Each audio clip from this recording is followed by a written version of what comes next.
Alors, aujourd'hui, on se penche sur un cas assez intéressant à Abidjan. Imhotep Academy. Ils ont ce concept qu'ils appellent école-entreprise. Ça sonne bien, mais qu'est-ce que ça veut dire concrètement? Oui, c'est la bonne question. L'Académie a été fondée en 2019 et l'idée derrière, c'est vraiment de former des créateurs d'entreprises. Pas seulement des diplômés qui vont chercher un job, mais des jeunes qui ont l'esprit d'entreprendre. Et ça, dès le début de la formation. D'accord. Mais comment ça se passe pour un étudiant? On parle quand même de diplômes classiques, BTS, licence, master. Ah oui, tout à fait. Les diplômes sont reconnus par l'État ivoirien, ça c'est la base, mais la différence c'est qu'ils ajoutent systématiquement une forte dimension pratique, validée par un certificat de qualification professionnelle, un CQP. Un CQP maison donc. C'est ça, un CQP propre à l'école, axé sur le savoir-faire direct, opérationnel.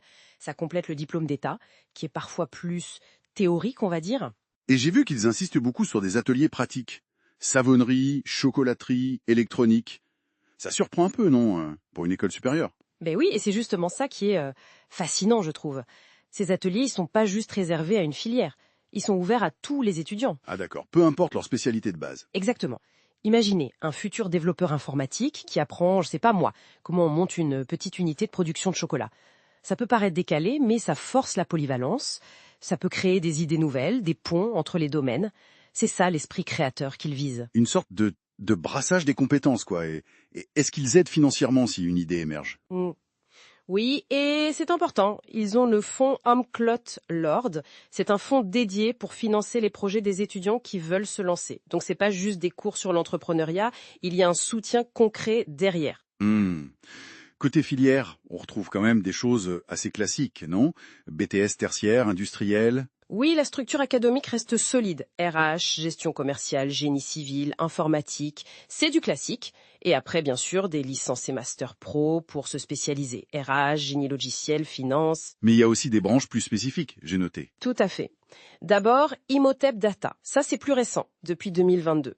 Là, on est vraiment sur l'IA, le big data. Ils font des formations courtes, certifiantes, mais aussi des cursus plus longs, licence, voire ingénieur. Et ils font du conseil aux entreprises aussi? Oui, et ils ont un partenariat important avec la CGECI, le patronat ivoirien et le FDFP pour former les salariés des entreprises locales. Ils réfléchissent même à utiliser un tuteur basé sur l'IA pour l'apprentissage. C'est dire s'ils sont tournés vers le numérique. Intéressant.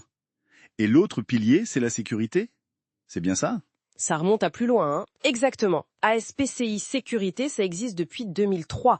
C'est même l'entité d'origine du groupe, en fait. Ils forment au métier de la sécurité privée, agent de sécurité CQP-APS, sécurité incendie, SSIAP. Donc formation et mission réelle. Oui, les deux. Ils gèrent des missions de sécurité pour des clients.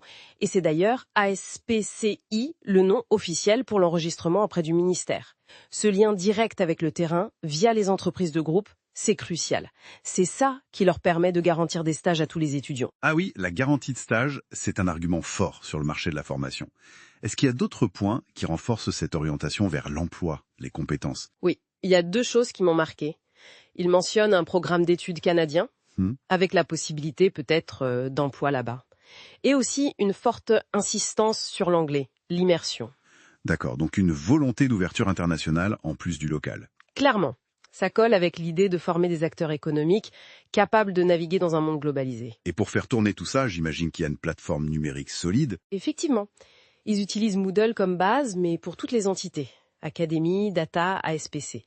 Ça permet les cours en ligne, l'accès aux ressources, les quiz, les forums, ce qui est assez standard. Mais ils utilisent des technologies web plutôt modernes pour l'interface, comme React, Node.js. L'idée, c'est d'avoir quelque chose de fluide, d'agréable à utiliser. Donc pour résumer, Imhotep Academy, c'est un peu un écosystème complet, si je comprends bien. On a les diplômes d'État, le savoir-faire pratique validé en interne, une culture entrepreneuriale encouragée et financée, des spécialisations de pointe comme la data, une dimension sécurité historique, une ouverture internationale, et le tout supporté par le numérique. C'est exactement ça. C'est une approche intégrée, assez unique en Côte d'Ivoire, je pense. Et ça amène une question intéressante peut-être pour ceux qui nous écoutent. En mettant autant l'accent sur la création d'entreprises dès l'école, est-ce qu'un modèle comme celui-là pourrait, à terme, changer un peu les attentes vis-à-vis de l'enseignement supérieur en Côte d'Ivoire et transformer le profil type du jeune diplômé par rapport au parcours universitaire plus classique?